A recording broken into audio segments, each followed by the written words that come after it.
Break the Huddle football fans. I'm your Gridiron host, Nathan Takitch, along with SEOAL reporter Michael Somrak. Ready for another game of the week. It's that time of the week again. And man, we got a doozy this week. It's Jackson and Logan. Probably the biggest game of the SEOAL so far this season because both teams, they still have that 0 in the loss column for the league. Now, last season, we had a very intense matchup between these two teams. Logan came away with that victory 28-21. What has changed for Jackson since that meeting? Well, Nathan, coming into the 2014 season, I've noticed that this Jackson team is very more experienced and well-led than last year. And also, it's been very evident that they have been very experienced as they have gone out to a very impressive 6-0 start. You know, coming into this season, Jackson had 18 seniors returning, with key names being running backs Derek Rafferty and Gabe Griffiths, as well as Stanford commit Reagan Williams. Now, Jackson has already matched their win total from last season and are seen as the favorites coming into this game. But in my opinion, Logan will not be a very easy opponent.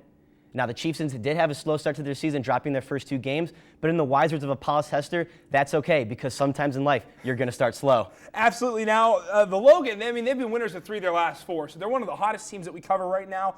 What can you tell me about that explosive offense they have coming into Friday night? Well, Nathan, it has been very apparent that Logan has been dominating in their 3 wins these last 4 weeks. You know, in the 3 games that Logan has won, they have outscored their opponents by 106 points and have been scoring 42 points per game. Also on the opposite side of the ball, Logan has been looking much better defensively. Coming into this season, in the first 2 games, Logan had been letting up 41 points per game and struggling to keep their opponents out of the end zone, but they have dropped that number down to 16 points per game in this 3-1 spurt.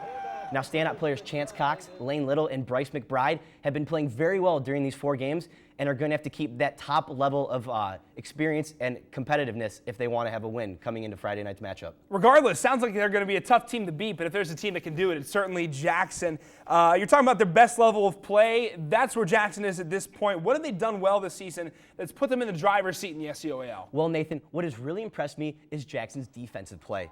Their front 7 has been dominating opponents, rendering offensive lines useless. When they stack the box, you can say goodbye to gaining any yards on the ground inside the tackles. And once they're finished manhandling you down in the trenches, they shred you apart on the offensive side of the ball. You know, Jackson is averaging over 32 points per game on the season, and they do it both on the ground and through the air. They run the ball very well inside the tackles and force defenses to stack the box. And as soon as those defenses stack the box, Nathan, well, quarterback Hunter Sexton does know what to do, throwing the ball in the air. You know, Nathan, all around, this team is very good and all around just a very impressive team. 2 very impressive teams coming into this matchup. Michael, heading into this conference game on Friday, what does Logan have to do to get anything done against that really dominant defense of Jackson? Well, succeeding against this haughty Jackson defense is a lot easier said than done. Jackson has only allowed 2 touchdowns in their previous 5 games, and if Logan is going to win, they're going to have to find a way to get past this very dominant Jackson defense, and I think a way to do this is be successful in the run game. You know, we've seen stints of domination for Logan as they piled up over 200 yards in their Week 4 win over Nelsonville York, 40-7.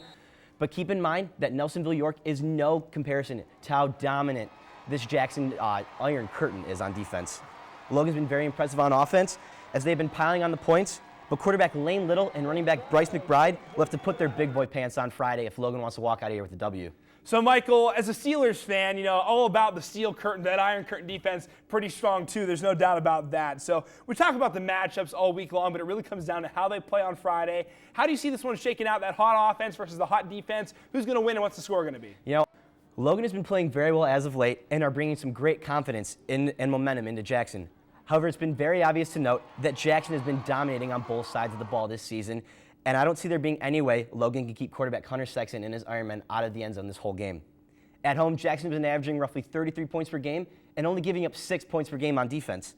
You know, I did talk to Coach Hall of Jackson today, and he did say that running back Derek Rafferty and linebacker Raymond Potters are most likely out for this game, but I still see this Jackson team as a force to be reckoned with, and I see them coming out with this victory and staying unblemished on their record, going 7-0, taking over that driver's seat in the SEOAL and winning 28-7. My, what a big win that would be for Jackson if they're able to take care of Logan at this point in the season. They would surely be favorites to come back and take the title after a couple years off. It's been Logan and Galley Academy the year before that, so Jackson's certainly looking to get back on top. Michael, thanks a lot.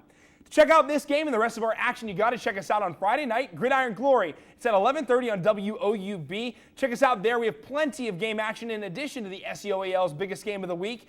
And while you're checking us out there, you can also check us out on the web at woub.org/sports/gridiron. We've got all kinds of midweek content there, as well as on our social media platforms. Follow us at Gridiron Glory on Facebook and Twitter, as well as on Instagram at WOUB Sports. You can use the hashtag GridGlory to follow along with me and some of your favorite reporters. Until Friday night, though, I'm Nathan Takitch with Michael Somrak reminding you there's nothing better than Friday nights and Gridiron Glory.